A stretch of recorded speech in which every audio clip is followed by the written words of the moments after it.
Lionel Messi was full of praise for Robert Lewandowski at the Balon d'Or last night, saying, "We all believe he deserved it last year, and I hope you can have one at home soon." Lewandowski did win Striker of the Year. Arsenal's 28-year-old Spanish centre-back Pablo Mari is the subject of interest from Brazilian side Flamengo. The Athletic are reporting that Newcastle United are willing to spend crazy money to get their hands on Inter Milan's Marcelo Brozovic, and they've also joined AC Milan in the race to sign 24-year-old Portuguese midfielder Renato Sanchez from Lille. Manchester United's Anthony Martial is attracting interest from Barcelona, if Spanish reports are to be believed. In fact, Spanish reports are dominating the headlines today, with executives from Barcelona meant to have spoken to Ferran Torres at yesterday's Balon d'Or ceremony, and they are very keen on signing the 21-year-old. Paul Pogba recently had a chat with PSG's president Nasser Al-Khelaifi, but the French club are saying it was nothing more than a coincidence meeting.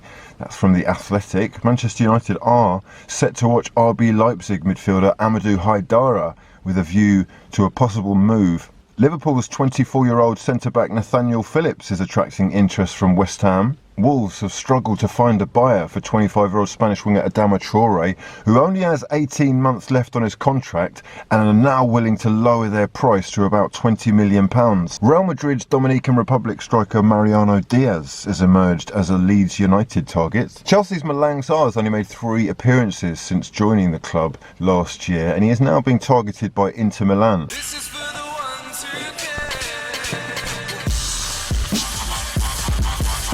What's going on, people? Welcome back to another video. My name is hughwizzy and you're watching POGBA Talk. We are back again bright and early on a Tuesday morning to go through the latest breaking news for NS and see exactly what's making the headlines in the back pages of these, the most fraudulent publications available to man. We buy them so that you don't have to. Love to your mothers. Hope you're all doing well and looking after each other in these turbulent times. We're all we've got, people. For now, though, we have got 5 fraudulent publications to be going through this morning, including the Daily Mirror, the Daily Mail, the Telegraph, the Daily Star and the Racing Post. So we switch it up a little bit this morning. Listen, lads, before we go any further, I just want to say much love to everyone who's been showing support recently. It's massively appreciated and does not go unnoticed. I try to reply to as many people as possible. Here is the comment of the day from yesterday. Here are the newest members of the Fraud Gang Members Club, you absolute fucking legends, heroes, and I've got something to share with you. I've come to the realisation that I need to speak things into existence and stop pretending that I don't want what I actually do, just through like pride or some kind of, I don't know. I want 1 million subscribers, okay? 1 million subscribers. Help me to get there by smashing the hell out of the red button. Turn those bell notifications on as well so we can talk to the algorithm, right?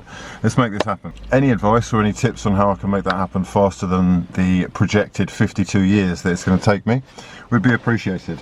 For now, though, let's crack straight on. Ralf Rangnick was confirmed as Manchester United's interim manager yesterday, and one of his first jobs is going to be to help make sure that Paul Pogba stays. Midfielder's fresh start, 1 run, and his Pog. I mean, yeah, really. John Cross and Gideon Brooks with the sensational puns. Rangnick arrival at United could be key to Paul deal. Pogba obviously does look like he is going to be leaving, potentially on a free transfer, which is mad when you think about it. And Wenger really was right all those years ago saying that this was going to become a common occurrence, and financially it does suit these guys a lot more to see their contracts out and get these massive signing on fees and whatever other luxuries they are, and their families are offered as part of their new deals. But anyway, it's going to be interesting to see what happens, because in January he could potentially sign a pre-contractual agreement with a foreign club, and Pogba's future could be decided in the next, I mean, it could be decided, it's probably being decided now, lads. Let me know your thoughts in the comment section below. Where do you think he's going to end up? Could he stay and become part of Rangnick's midfield, or is he more likely to go and be part of maybe a new Real Madrid or PSG free? Where do you think he's likely to end up? PSG, Real Madrid, or otherwise? Or potentially to stay at Manchester United and build something under the watchful eye of Ralf Rangnick. Over here we've got Ron Rapp as Messi wins the Ballon d'Or, this one by John Cross. Obviously last night Lionel Messi won his 7th Ballon d'Or, and Cristiano Ronaldo, reports John Cross, has launched a remarkable attack on the organisers of the competition, accusing them of lies and unacceptable behaviour.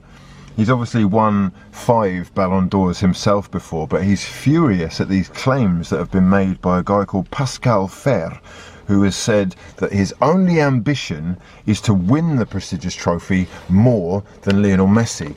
What do you think? He's a very competitive guy. It strikes me as common sense that he's going to want to win more than Lionel Messi so that he can cement his legacy as the greatest of all time. Who deserved it more? Was it Lewandowski or Messi for bringing home his first international trophy?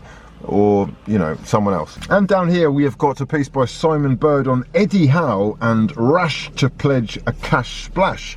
Eddie Howe apparently trying to cool expectations from Newcastle fans, saying that he's not really sure if the Saudi Arabian Wealth Fund is going to give him the financial backing to strengthen the side next month. They are, of course, bottom of the Premier League without a win this season, 6 points adrift of safety, and Howe has refused to make rash promises. I've got to say, mate, if you don't splash the cash, Newcastle getting relegated, so for Newcastle fans and potentially the future of this great project, I really do hope that they pull their finger out over the next month.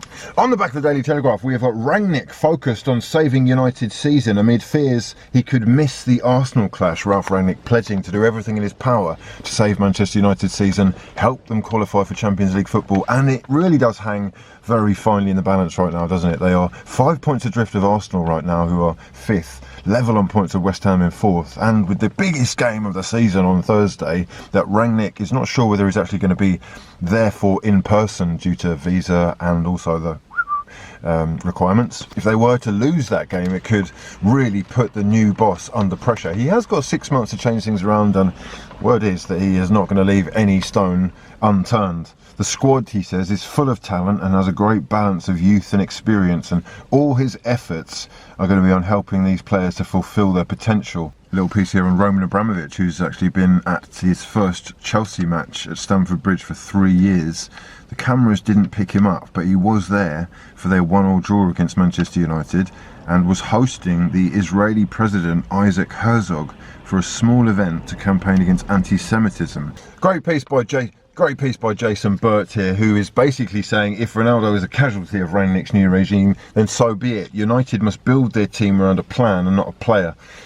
Decent piece by Jason Burt here on Cristiano Ronaldo and how he will be incorporated by Ralf Rangnick, or how he could be dropped, basically, and how it's just a little bit more important to build a team around a plan than a player. This piece by Chris Bascom is Messi against Cristiano Ronaldo again, and I guess he is trying to suggest that Cristiano Ronaldo has released his comments in response to the New York Times piece by Pascal Fer, who we're talking about, where he's criticising him, saying the only thing he wants to achieve is more than Messi.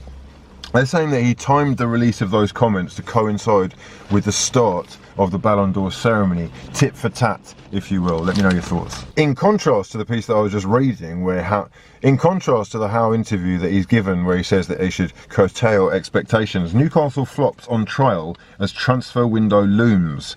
There are genuinely no other teams who have gone as long without a Premier League win and managed to survive in the league. So it's really all or nothing in terms of this window. And it says here the players have a month to prove to Eddie Howe before the club spends some of their newfound wealth that they're worth hanging on to.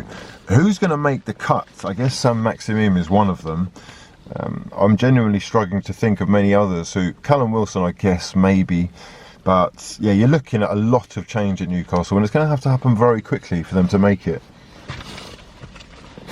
Okay.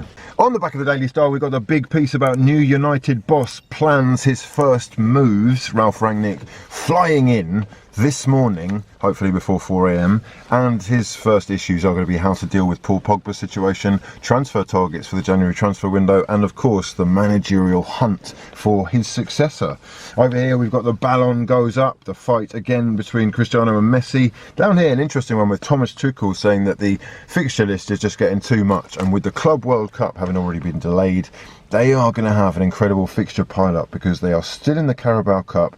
They've qualified for the Champions League knockout stages. They have the Club World Cup, which is meant to be between February the 3rd and the 12th. But that means they're going to have to rearrange their games at Brighton and at home to Arsenal, while the FA Cup 4th round weekend is due to take place on the February the 5th or 6th. it's just going to get ridiculous for them, and you may well see them start to drop off and have to use like part of their admittedly healthy squad to get them through that period.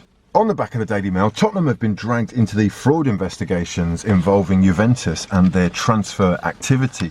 Italian police are looking at the summer signing of Cristiano Ronaldo and the role of the club's managing director Fabio Paratici. It's believed that the £47 million deal for the Argentine defender in August, which is the same day that he left Juventus for Atlanta for just £13.5 million, is one of 42 transfers being scrutinised by police amid claims of false accounting.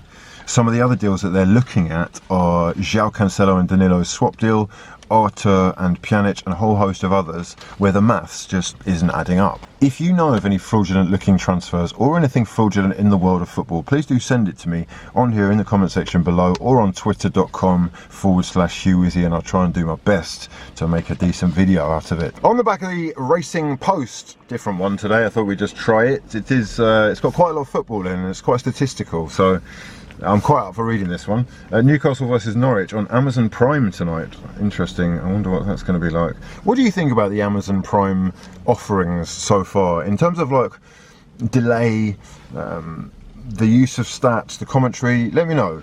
I'm not totally sold on it just yet, but Newcastle manager Eddie Howe keen to accentuate the positives after the 2-0 loss at Arsenal, but it does say here no let up in sight for them, and with Norwich actually moving solidly right now under Dean Smith, it's going to be another challenge. If they were to lose this one, you really do worry that they won't be able to hang on. And another team that I'm really worried about right now, Marcelo Bielsa's Leeds United, who seem to have totally underestimated the physical expectations that the Premier League can bring, and you know, he's realising, or at least he's so stubborn he's probably not realising, but he should be realising that you just can't operate in the way that they have been for that long. Liverpool found out the hard way, and he will have to learn, and if he doesn't buck up his other ideas quickly, especially in a game tonight against Crystal Palace, Patrick Vieira's side losing in their last one, then you do worry about Leeds as well. That's about it for this time. If you've enjoyed the video, please do smash the hell out of the like button, subscribe to the channel if you're new, and turn those bell notifications on so you never miss an upload from your boy.